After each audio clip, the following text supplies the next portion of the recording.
નમસ્કાર દર્શક મિત્રો, ગુજરાત 18 લાઈવમાં આપનું સ્વાગત છે। ડભોઈ નગરમાં ટ્રાફિક સમસ્યાને લઈ ગુજરાત 18 લાઈવ ન્યૂઝનો અહેવાલ પ્રસિદ્ધ થયા બાદ પોલીસ પ્રશાસન દ્વારા કાર્યવાહી હાથ ધરવામાં આવી। ડભોઈ નગરમાં ટ્રાફિક સમસ્યાને લઈ ગુજરાત 18 લાઈવ ન્યૂઝનો અહેવાલ પ્રસિદ્ધ થયા બાદ પોલીસ પ્રશાસન દ્વારા કાર્યવાહી હાથ ધરવામાં આવી। મુખ્ય બજાર ટાવરથી કન્યા શાળા સુધી ઓડ ઇવન પદ્ધતિથી પાર્કિંગનો અભાવ જોવા મળતો હતો, જેને કારણે ટ્રાફિક સમસ્યા ઉદ્ભવતી હતી। મીડિયા અને સમાચાર પત્રોમાં અહેવાલ પ્રસિદ્ધ થતાં જ ડભોઈ પીઆઈ કે.જે.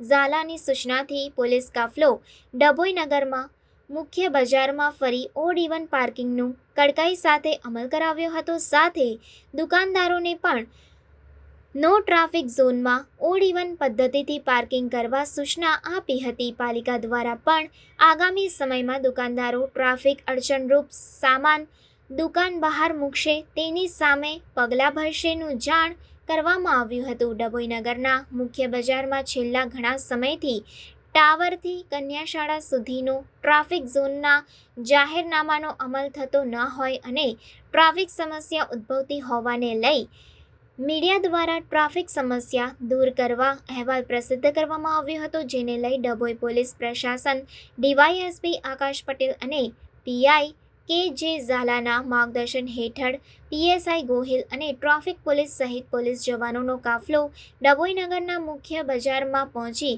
ઓડ ઇવન પદ્ધતિથી પાર્કિંગ ન કરતા વાહન ચાલકો સામે કાયદેસરની કાર્યવાહી હાથ ધરી હતી। સાથે દુકાનદારોને ટ્રાફિક અડચણ વાહનો દુકાન પાસે ન મૂકવા અને ઓડ ઇવન પદ્ધતિનું પાલન કરવા કડક સૂચના આપવામાં આવી હતી। ડભોઈ નગરના મુખ્ય બજારોમાં ટ્રાફિક સમસ્યાને લઈ પાલિકા દ્વારા પણ ટૂંક સમયમાં એક્શન લેવામાં આવનાર હોય। દુકાનદારો ગેરકાયદેસર દબાણ દુકાન બહાર કરશે તો તેની સામે પાલિકા કાર્યવાહી કરશેનું પણ જાણવા મળી રહ્યું છે।